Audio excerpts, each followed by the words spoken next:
Iran যুদ্ধের উত্তেজনার মাঝেই সমুদ্রের দিকে রহস্যময় ক্ষেপণাস্ত্র ছুড়ে দিল কিম জং উনের দেশ উত্তর কোরিয়া।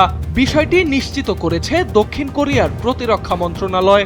শনিবার তারা জানায় উত্তর কোরিয়া পূর্ব সাগরে অন্তত একটি অজানা ক্ষেপণাস্ত্র নিক্ষেপ করেছে।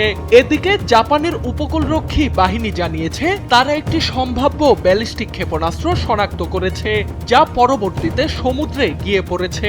যুক্তরাষ্ট্র ও দক্ষিণ কোরিয়ার যৌথ সামরিক মহড়া চলাকালীন এই ক্ষেপণাস্ত্র ছুড়ল উত্তর কোরিয়া। দীর্ঘদিন যাবৎ এই মহড়াগুলোকে হামলার প্রস্তুতি হিসেবে উল্লেখ করে আসছে পিয়ংইয়ং। আর প্রায়ই এই মহড়াকে অজুহাত বানিয়ে নিজেদের অস্ত্র পরীক্ষা কিংবা সামরিক শক্তি প্রদর্শন করে আসছে দেশটি। 5+ স্টার রেটিং প্রাপ্ত দেশের সর্বোচ্চ বিদ্যুৎ সাশ্রয়ী ওয়ালটন এসি স্মার্ট কমফোর্ট এখন নেক্সট লেভেলে। অন্যদিকে দক্ষিণ কোরিয়ার দাবি এই মহড়া পুরোপুরি আত্মরক্ষামূলক।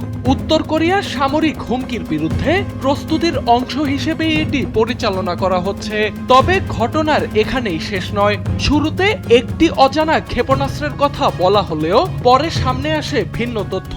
এক বিবৃতিতে দক্ষিণ কোরিয়ার জয়েন্ট চিফস অফ স্টাফ জানায়, শনিবার স্থানীয় সময় দুপুর 1:20 দিকে উত্তর কোরিয়ার সুনান এলাকা থেকে পূর্ব সাগরের দিকে 10টিরও বেশি ব্যালিস্টিক ক্ষেপণাস্ত্র নিক্ষেপ করা হয়েছে। এর পরপরই নজরদারি ও সতর্কতা জোরদার করেছে দক্ষিণ কোরিয়া। পাশাপাশি যুক্তরাষ্ট্র ও জাপানের সঙ্গে ঘনিষ্ঠভাবে তথ্য বিনিময় করে প্রস্তুতিমূলক অবস্থান বজায় রাখছে দেশটি।